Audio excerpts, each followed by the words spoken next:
കാരണവശാലും അവളെ പുറത്തോട്ട് വിടരുത്. ഇല്ലമ്മ, പ്രകാശേട്ടനെ കൂടി അമ്മ ഒന്ന് വരട്ടി നിർത്തണം. അവളേക്കാൾ മുന്നേ അവളെ സഹായിക്കാൻ ഇറങ്ങുന്നത് അവനാ. പറഞ്ഞാ മനസ്സിലാക്കി എന്ത് ചെയ്യാൻ പറ്റും അമ്മ?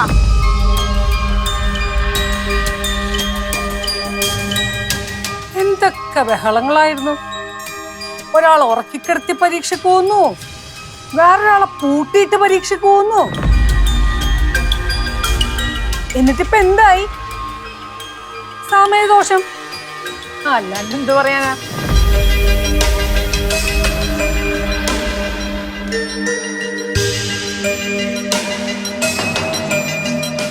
ആ സുധ, അറിഞ്ഞ കൂട്ടുകാരുടെ വിശേഷങ്ങളൊക്കെ?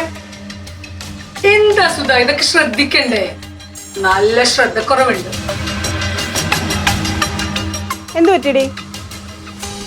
എന്തു പറ്റാൻ, അവൾക്കൊന്ന് അപ്പോയിന്റ്മെന്റ് ലെറ്റർ നശിപ്പിച്ചോളൂ.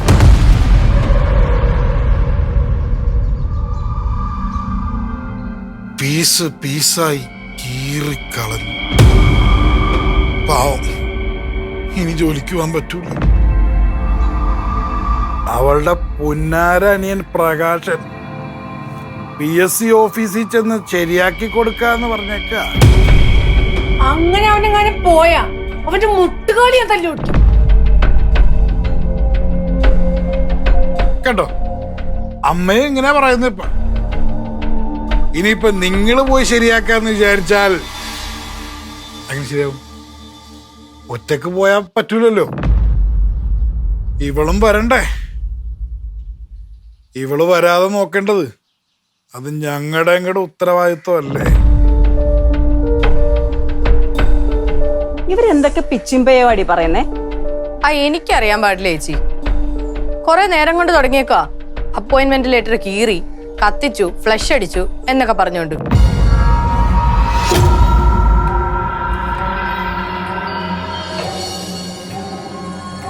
ആരാ? ഇവളാണോ? അവളാണെന്ന് അവള് പറഞ്ഞത്. നീ ഒരു കാര്യം ചെയ്യുമ്പോ നോക്കിയും കണ്ടും ചെയ്യണ്ടേ? എന്താ അഞ്ജു, വക്കീലിനോട് ചോദിച്ചായിരുന്നെങ്കിൽ അങ്ങേര് പറഞ്ഞു തരുന്നല്ലോ. ചോദിച്ചില്ലേ? ഒന്നും മനസ്സിലായിട്ടില്ല അവണേ. കണ്ണും പിടിച്ച് നിൽക്കുന്ന കണ്ടില്ലേ മൂന്നെണ്ണം. ചേച്ചി തന്നെ അതങ്ങ് ക്ലിയർ ആയിട്ട് പറഞ്ഞു കൊടുത്തേക്ക്. മോളെ അഞ്ജു, നീ കീറിക്കളഞ്ഞതേ അപ്പോയിന്റ്മെന്റ് ലെറ്റർ അല്ല.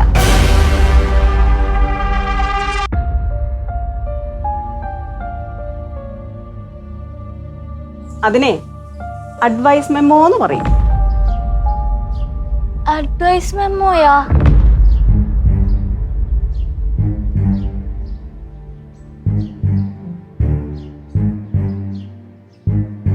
ഈ ഓഫർ ലെറ്റർ എന്ന് കേട്ടിട്ടുണ്ടോ? എന്താണ് ജോലി, ശമ്പളം എത്രയാണ് എന്നൊക്കെ പറയുന്ന ഒരു സംഭവം. സർക്കാർ ജോലി ആവുമ്പോഴേ അതിന് അഡ്വൈസ് മെമ്മോ എന്ന് പറയും. അതാണ് മോള് കീറി കളഞ്ഞത്. അപ്പൊ അത് കീറി കഴിഞ്ഞാ കുഴപ്പമില്ലേ?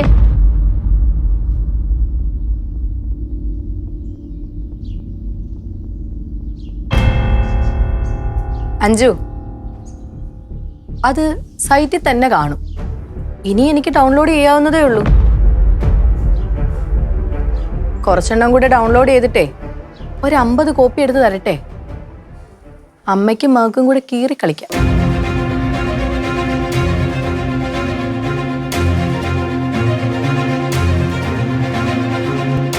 നിങ്ങൾക്ക് വേണമെങ്കിലേ വെള്ളം ഉണ്ടാക്കി കളിക്കാം. അതിനും കുറച്ച് കോപ്പി മാറ്റി വെച്ചേക്കാം. ചുമ്മാ പറ്റിക്കാൻ പറയുന്നത് അമ്മ. എടി അനിയത്തി, മദൻ എൻ്റെ കൂട്ടുകാരനായതുകൊണ്ടാ അയാൾ അത് വീട്ടിൽ കൊണ്ടു തന്നത്. അല്ലായിരുന്നെങ്കിൽ ഞാൻ പോസ്റ്റ് ഓഫീസിൽ ഡയറക്റ്റ് പോയി കളക്ട് ചെയ്യേണ്ടിയിരുന്നതാ. പിന്നെ അപ്പോയിന്റ്മെന്റ് ലെറ്റർ അത് അമ്മയുടെയും മകളുടെയും മകൻ്റെ ഒന്നും കൈ കിട്ടുമെന്ന് വിചാരിക്കണ്ട. അത് ഞാൻ നേരിട്ട് ചെന്ന് ഒപ്പിട്ട് കൊടുത്താൽ മാത്രമേ കിട്ടത്തുള്ളൂ. ഞാൻ വന്നപ്പോ എന്തൊരു സന്തോഷമായിരുന്നു ഈ 3 പേരുടെ മുഖത്ത്. ഒക്കെ അങ്ങ് പോയല്ലോ മോളെ. മേ ചെയ്തൊന്നും ഏറ്റില്ലല്ലേ? ഞാൻ ഈ ജോലിക്ക് പോണെന്നുള്ളതേ മോളിലൊരാൾ ഓൾറെഡി തീരുമാനിച്ചു വെച്ചിരിക്കുന്നതാ. അതിപ്പോ പിശാചുക്കളുടെ ആക്രമണം ഉണ്ടായാലും ദൈവം എന്നെ സംരക്ഷിച്ചോളൂ.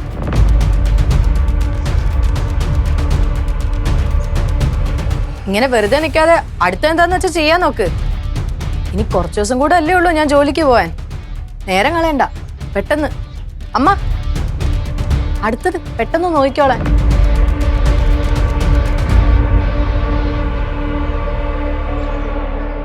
അഞ്ജു, വിഷം തീർന്ന് നിൽക്കുക. റീചാർജ് ചെയ്യാനുള്ള വകുപ്പ് നോക്ക്. പുതിയ ഐഡിയാസ് ഒക്കെ കിട്ടട്ടെ. ചേച്ചി വാ, അവരിരുന്ന് ആലോചിക്കട്ടെ. എന്നാ പിന്നെ അവരാലോചിക്കട്ടെ. വാ.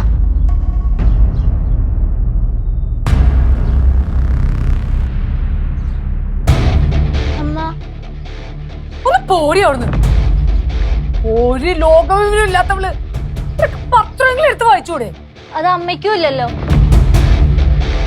ഈ വയസ്സാം കാലത്ത് ഇപ്പൊ ഞാനിങ്ങോട്ട് പോണേ ഈ വിവരമായിട്ട്? ചുക്കിനും ചുണ്ണാമ്പിനും കൊള്ളാത്തവള്. ഏട്ടാ, എനിക്കിതൊന്നും അറിയില്ലായിരുന്നു. സാരമില്ല അഞ്ജു, നീ അമ്മ പറഞ്ഞ കാര്യമൊക്കെ ഒന്നും വേണ്ട. നമുക്ക് വേറെ എന്തെങ്കിലും വഴി കാണാം.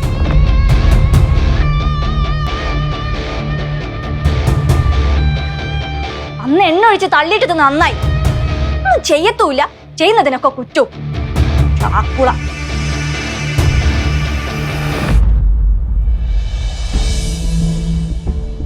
ഏട്ടത്തിയുടെ കാര്യം ഓർക്കുമ്പോ സങ്കടം. എത്ര കഷ്ടപ്പെട്ടാലും എന്തെങ്കിലുമൊക്കെ തടസ്സമുണ്ട്. എന്ത് പറ്റി പ്രകാശ? എന്നെ അങ്ങനെ ആരും പൊട്ടിയാക്കാന്ന് വിചാരിക്കണ്ട. നിങ്ങൾ അമ്മയോട് സൂക്ഷിച്ചോളാൻ പറ. അച്ഛമ്മ അമ്മ അടിച്ചു വരുന്ന ഇങ്ങനെ പോയാൽ അടിച്ചു പിരിയും. ഞാൻ എന്തോരം കഷ്ടപ്പെട്ട അപ്പോയിന്റ്മെന്റ് ലെറ്റർ എടുത്തത്. ഇപ്പൊ അവര് പറയാ അത് അപ്പോയിന്റ്മെന്റ് ലെറ്റർ അല്ല, അഡ്വൈസ് മെമ്മോ ആണ്. അത് നെറ്റിൽ നിന്ന് ഡൗൺലോഡ് ചെയ്തെടുക്കാൻ പറ്റുന്നു. ഏട്ടത്തിനിപ്പോ ജോലി പോയില്ല? ഇല്ല. നിങ്ങൾ കൂടുതൽ കിടന്ന് സന്തോഷിക്കണ്ട. അവർക്ക് ഇപ്പൊ കുഴപ്പമില്ലെന്നേ ഉള്ളൂ. ജോലിക്ക് പോകാൻ സമയമുണ്ട്. ഒപ്പം ഞാൻ അത് മുടക്കിക്കോളാം. പുതിയ പ്ലാൻ അല്ലേ, നീ എന്തായാലും പ്ലാൻ ചെയ്. എന്താ നിങ്ങൾക്കൊരു പുച്ഛം? നീ എല്ലാ ദിവസവും ഓരോന്ന് പ്ലാൻ ചെയ്യും, എന്നിട്ട് അത് നൈസായിട്ട് പാളുകയും ചെയ്യും. എന്നിട്ട് ഒരു ഉളുപ്പില്ലാതെ അടുത്തത് പ്ലാൻ ചെയ്യും. അപാര തൊലിക്കട്ടി തന്നെ നിനക്ക്. ഞാൻ വല്ലോ പറഞ്ഞാ കൂടി പോകട്ടാ. കൊച്ചിരിക്കുന്നൊന്നും ഞാൻ നോക്കൂല. അല്ലെങ്കിൽ എപ്പോഴാണ് നീ കൊച്ചുള്ളത് നോക്കണത്? സമയം കളയല്ലേ, അടുത്ത് പ്ലാൻ ചെയ്യും. സന്തോഷം കൊണ്ടുള്ള ചിരിയ. നീ ഇരുന്നാലോക്കി, അടുത്ത പ്ലാൻ ചെയ്യും.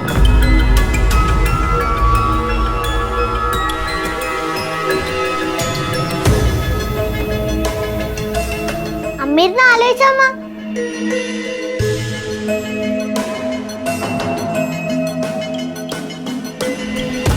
അച്ഛനും മോളും ഒക്കെ കണക്കാം. നിന്റെ കൊച്ചെ, ഇവിടെ ആർക്കും ഒരു വെളിവും വെള്ളിയാഴ്ച ഒന്നും ഇല്ലേ? എന്തൊരു ഷോ ആയിരുന്നു താഴെ. എന്റെ ചേച്ചി വന്നില്ലായിരുന്നെങ്കിലേ എന്റെ ജോലി കളഞ്ഞു എന്നും പറഞ്ഞുള്ള അഞ്ജുവിന്റെ യശോദാമ്മയുടെ ഷോ തികച്ചും കാണായിരുന്നു. ഞാനാണ് എന്റെ ജോലി പോയേന്നും പറഞ്ഞുള്ള ബിൽഡപ്പ് ഇട്ടങ്ങ് നിന്നേനെ. ഞാൻ കുളവാക്കിയോ? സാരമില്ല, പോട്ട്. എന്നാലും ഇത്തിരി നേരം കൂടെ കാണായിരുന്നു. ഏട്ടത്തി, ജോലിക്ക് കുഴപ്പമൊന്നുമില്ലല്ലേ? ഇല്ലടാ, നിന്റെ ഭാര്യയെ ഞാനൊന്ന് സന്തോഷിപ്പിക്കാന്ന് വിചാരിച്ചതാ. നോക്കുമ്പോഴത്തേക്ക് ഈ ചേച്ചി വന്ന് എല്ലാം കുളമാക്കി. ഞാൻ വേറൊരു കാര്യം ചോദിക്കാനാ വന്നേ. ചോദിക്ക്. എന്താടാ? സുധ ചേച്ചി ഇരിക്കുന്നോണ്ടാണോ? അതൊന്നും കുഴപ്പമില്ല, നീ പറഞ്ഞോ.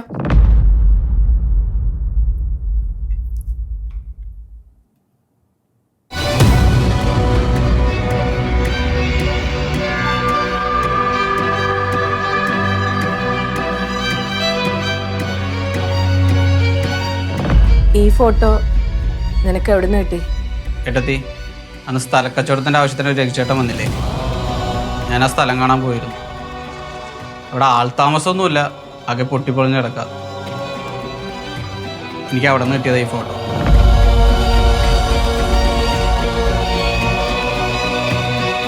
ഇത് ഏട്ടത്തി അമ്മയല്ലേ? ഈ ഫോട്ടോ എങ്ങനെ ചോദിച്ചാൽ എൻ്റെ വന്ന്? നിങ്ങൾ തമ്മിൽ എന്താ ബന്ധം? നീ ഇത് രഘുവിനോട് ചോദിച്ചോ? ഇല്ല. ഈ ഫോട്ടോ കണ്ടപ്പോൾ തന്നെ രഘുച്ചേട്ടൻ അറിയാതെ ഇത് പോക്കലിട്ടു. എന്തോ എനിക്ക് ചോദിക്കാൻ തോന്നിയില്ല. പുള്ളി നിങ്ങൾ തമ്മിൽ എന്താ ബന്ധം? പിന്നെ ഞാൻ തിരിച്ചു വന്നപ്പോൾ ഏട്ടനും വക്കീലും രഘുച്ചേട്ടനെ പറ്റി ചോദിച്ചു, ഭാര്യയുണ്ടോ മകളുണ്ടോ എന്നൊക്കെ. അപ്പോൾ തന്നെ അവർക്ക് എന്തോ സംശയം ഉണ്ടെന്ന് എനിക്ക് തോന്നി. ഞാൻ അവരോട് പറഞ്ഞു ഭാര്യേനെ മകളെയും കണ്ടെന്നു. ഞാൻ നുണ പറഞ്ഞതാ, ഞാൻ ആരെയും കണ്ടില്ല. അപ്പൊ അതുകൊണ്ടായിരിക്കും വക്കീൽ കഴിഞ്ഞ ദിവസം എൻ്റെ അടുത്ത് പറഞ്ഞത് പുള്ളി കണ്ടുപിടിച്ചതെല്ലാം എന്തോ കൺഫ്യൂഷൻ ആക്കി, പ്രകാശൻ എന്തോ കാര്യം പറഞ്ഞിട്ടെന്ന്. എനിക്കൊന്നും മനസ്സിലായില്ല. അപ്പോൾ അത് ഞാൻ കള്ളം പറഞ്ഞതാ. രഘുച്ചേട്ടൻ എന്നോട് പറഞ്ഞത് മകളുടെ ആവശ്യത്തിന് വേണ്ടിയാണ് ആ സ്ഥലം വെക്കണേന്ന്. പക്ഷെ അങ്ങനെ ഒരു ഭാര്യയും മകളും ഉള്ളതായിട്ട് എനിക്ക് തോന്നിയില്ല. ഞാൻ ചോദിച്ചപ്പോൾ അവരൊക്കെ വേറെ സ്ഥലത്താണ് എന്നോട് പറഞ്ഞത്. ശരിക്കും രഘുച്ചേട്ടൻ ആരാ? എന്നോട് പറയാൻ പറ്റണതാണെങ്കിൽ ഏട്ടത്തി പറയേ. പ്രകാശ, നിന്നെ ഞാൻ എൻ്റെ സ്വന്തം അനിയനായിട്ടാണ് കണ്ടിട്ടുള്ളത്. നീ എന്നോട് കൂടുതലൊന്നും ചോദിക്കില്ലെങ്കിൽ ഞാൻ പറയാം.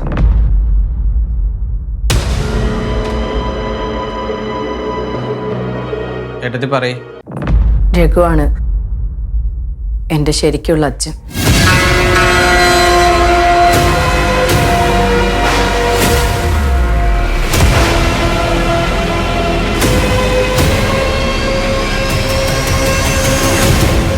അപ്പോൾ ശിവദാസ് അച്ഛൻ?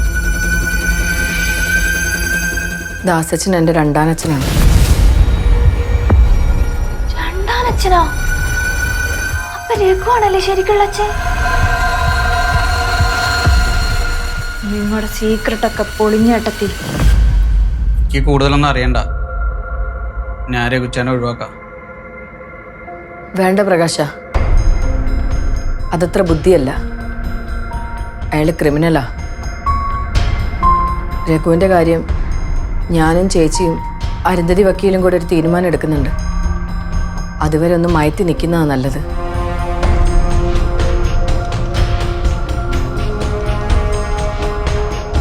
ഈ രഘു എവിടെ ഉണ്ടെന്ന് എനിക്കറിയോ? ഇല്ല, ഈ ആഴ്ച എന്തായാലും വരുമെന്ന് പറഞ്ഞേ. വരുമ്പോ ഞങ്ങളെ അറിയിക്കണം. ആ. പ്രകാശ, ഇത് വേറെ ആരും അറിയരുത്. ഇല്ലേട്ടത്തി, എന്നെ വിശ്വസിക്കുക. അതല്ലടാ, അറിയാതെ പോലും ശ്രദ്ധിച്ചാൽ മതി.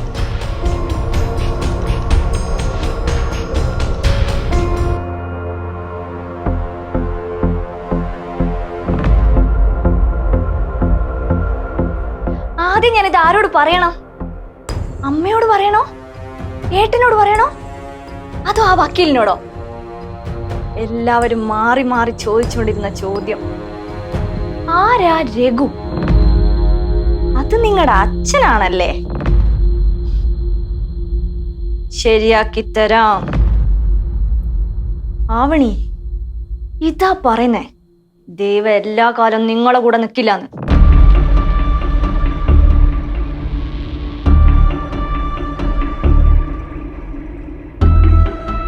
കുടിക്കാൻ എന്തെങ്കിലും വേണോ പ്രകാശേട്ടാ? എനിക്കൊന്നും വേണ്ട. അല്ല, കുറച്ച് വെള്ളം കുടിക്ക്. വലിയ വലിയ രഹസ്യങ്ങളൊക്കെ അറിഞ്ഞിട്ട് വന്നതല്ലേ? ആ അറിഞ്ഞ രഹസ്യങ്ങളൊക്കെ തൊണ്ടയിൽ കുടുങ്ങിയിരിക്കുകയാണെങ്കിലോ? രഹസ്യവും? എന്ത് രഹസ്യം? ഓ, ഒന്നും അറിയാത്ത പോലെ.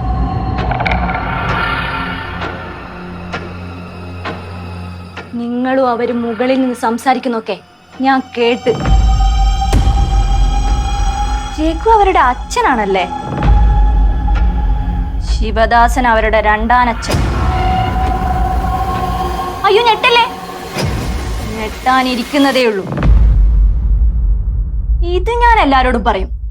അതോടെ അവരുടെ ചാട്ടം നിൽക്കും. ഇല്ലേ ഞാൻ അവരെന്റെ വരച്ച വരയെ കൊണ്ടുവരും. ഒരു കാര്യം ഉറപ്പാ, ഇതോടെ നിങ്ങളുടെ ഏട്ടത്തി അനിയൻ കളി അങ്ങ് നിൽക്കും.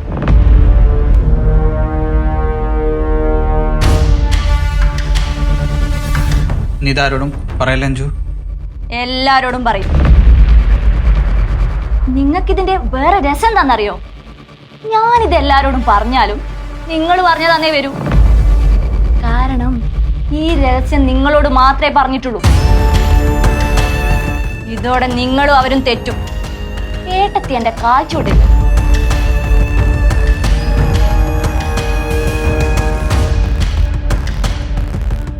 എടി, നീ ആവശ്യമില്ലാത്ത പണിക്ക് നിൽക്കല്ലേ.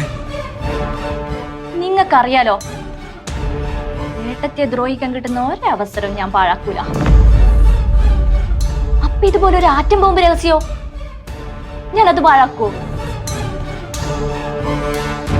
ഇനി അങ്ങോട്ട് എന്റെ ദിവസമാണ്.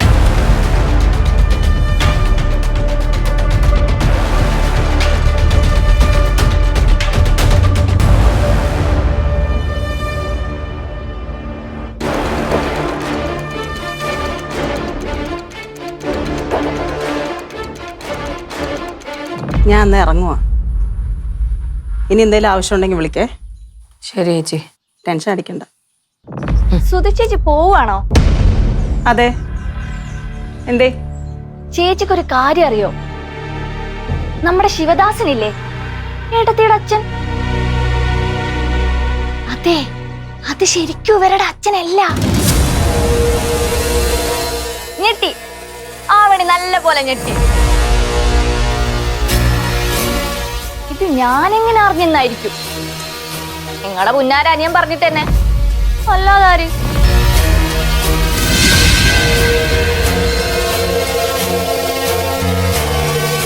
അങ്ങേർക്ക് കൂറ് നിങ്ങളെടുത്താണെങ്കിലും രഹസ്യം സൂക്ഷിക്കാൻ അറിയില്ല. എല്ലാം എൻ്റെ അടുത്ത് വന്ന് പറഞ്ഞു. ഇത് ഞാൻ എല്ലാരോടും പറയും.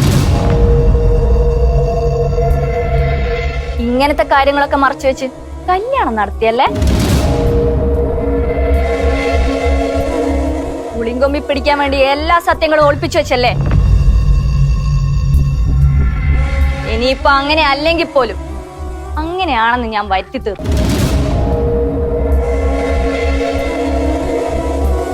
നിങ്ങളുടെ അമ്മയ്ക്ക് 2 കെട്ടിയന്മാരാണല്ലേ? ആ, ഇനിയിപ്പോ എന്തൊക്കെ അറിയാൻ കിടക്കുന്നു. ഇപ്പൊ പന്ത് എന്റെ കോർട്ടിലാവണി. നിങ്ങൾ ഇടയ്ക്കിടയ്ക്ക് പറയാറില്ലേ അവസരം കിട്ടുന്നു. ഇപ്പൊ അവസരം എന്റേതാണ് അവണി. നിങ്ങളുടെ മുഖം കണ്ടാലറിയാം നല്ല പേടിയുണ്ടെന്ന്. ചേച്ചിയുടെ മുഖത്തുണ്ടല്ലോ പേടി. അപ്പൊ ഞാൻ അറിഞ്ഞത് ചില്ലറക്കാരിയല്ല.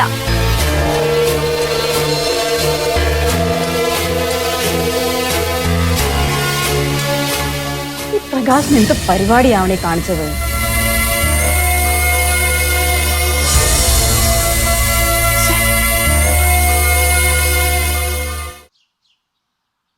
നീ ഇത് എന്ത് പണിയാ പ്രകാശ കാണിച്ചേ? അഞ്ജുവിന്റെ അടുത്ത് ആ കാര്യമൊക്കെ പറഞ്ഞു കൊടുത്തേ. ചേച്ചി, ഞാൻ പറഞ്ഞതല്ല, അവൾ ഒളിഞ്ഞെന്ന് കേട്ടതാ. ചുമ്മാ പറയല്ലേ ചേച്ചി, അവൻ പറഞ്ഞ നേരായിരിക്കും. അവക്ക് എപ്പോഴും ഉള്ളതാ ഈ ഒളിഞ്ഞു കേൾക്കുന്ന സ്വഭാവം. എന്നെ ഇവനെ തെറ്റിക്കാൻ വേണ്ടി അവള് മനഃപൂർവ്വം പറഞ്ഞതേ ആവുള്ളൂ. ഇവളിതിപ്പോ ആരോടൊക്കെ പറയും ചേച്ചി? എനിക്കറിയാൻ പാടില്ല അവണി. എന്താ ഇത്ര സംശയം? പക്ഷെ ഞാൻ ഒറ്റയടിക്ക് പറയില്ല. ഇത് ഞാൻ ആരോടും പറയാതിരിക്കണമെങ്കിൽ എനിക്ക് കുറച്ച് ഡിമാൻഡ്സ് ഒക്കെ ഉണ്ട്. എന്ത് ഡിമാൻഡ്സാ? പ്രശ്നം ഇവരുടെ അല്ലേ, അപ്പൊ ഇവര് സംസാരിക്കട്ടെ. എന്താ നിന്റെ ഡിമാൻഡ്സ്? നീ എന്നാ അഞ്ജു പറ, എന്താ ഡിമാൻഡ്സ്? അങ്ങനെ വഴിക്ക് വാ. നിങ്ങളിനി പ്രകാശേട്ടനുമായിട്ട് സംസാരിക്കാൻ പാടില്ല. നീ എന്താടി പറയണേ? ഞാൻ പറഞ്ഞത് ഇവരോടാ, നിങ്ങളോടല്ല. അപ്പൊ ആവണി കേട്ടല്ലോ. ഇനി ഇങ്ങേരോട് സംസാരിക്കാൻ പാടില്ല.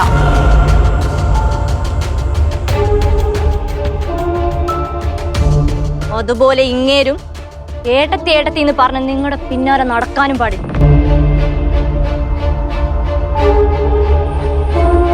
ശരി. നിനക്കിത് എന്തിന്റെ കുഴപ്പമാ?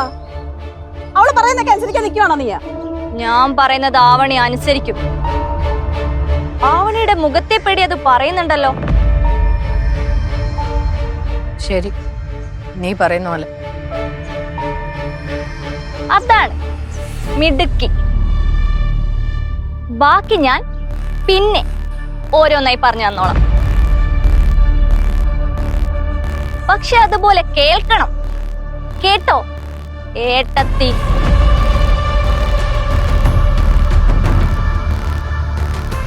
ഓ, സുധ ഇവിടെ ഉണ്ടായിരുന്നു. രാവിലെ മുതൽ വീട്ടിലൊന്നും കണ്ടില്ല. അതിനവിടെ അല്ലല്ലോ, ഇവിടെ അല്ലേ പൊറുതി. വക്കീലെ, ഈ സുധ ചേച്ചിക്ക് വക്കീലിനെ തീരെ ബഹുമാനില്ലല്ലേ? അങ്ങനൊന്നുമില്ല. ആര് പറഞ്ഞു? അതൊക്കെ എനിക്കറിയാം. ഈ പാചകമൊക്കെ ചെയ്യുന്നത് വക്കീലാണല്ലേ? ആര് പറഞ്ഞു? അടുക്കള ചിലർ സഹായമൊക്കെ ചെയ്യാറുണ്ട് സുധയ്ക്ക്, അത്രേ ഉള്ളൂ. അങ്ങനെയൊന്നും അല്ലല്ലോ. ഞാനൊക്കെ അറിഞ്ഞു വക്കീലേ. സത്യല്ലേ?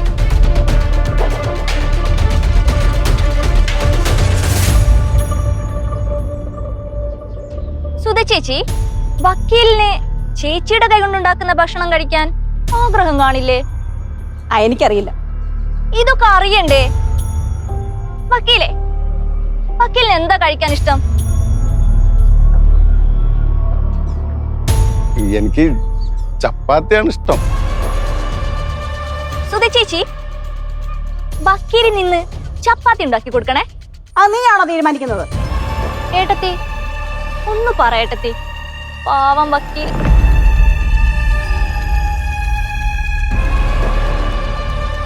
കണ്ട ഏട്ടത്തി റിക്വസ്റ്റ് ചെയ്യുന്ന കണ്ട? അപ്പ ഇന്ന് വക്കീലിന് ചപ്പാത്തിയും കറിയും. കഴിച്ചിട്ട് എങ്ങനെയുണ്ടെന്ന് പറയണേ. എങ്ങനെയുണ്ടെന്ന്?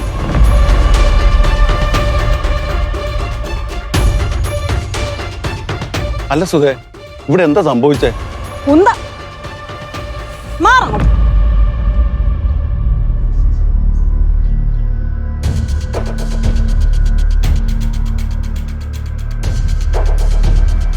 അഞ്ജുനെന്തോ തൊറുപ്പ് ചീട്ട് കിട്ടിയിട്ടുണ്ട് വക്കീലെ. പിന്നല്ലേ, ഉറപ്പാത്. ഇല്ലെങ്കിൽ സുധയുടെ പത്തിങ്ങനെ താഴുവോളും. എന്നാ വാ വക്കീലെ, സംഭവം എന്നാ നമുക്കൊന്നും അറിയണമല്ലോ.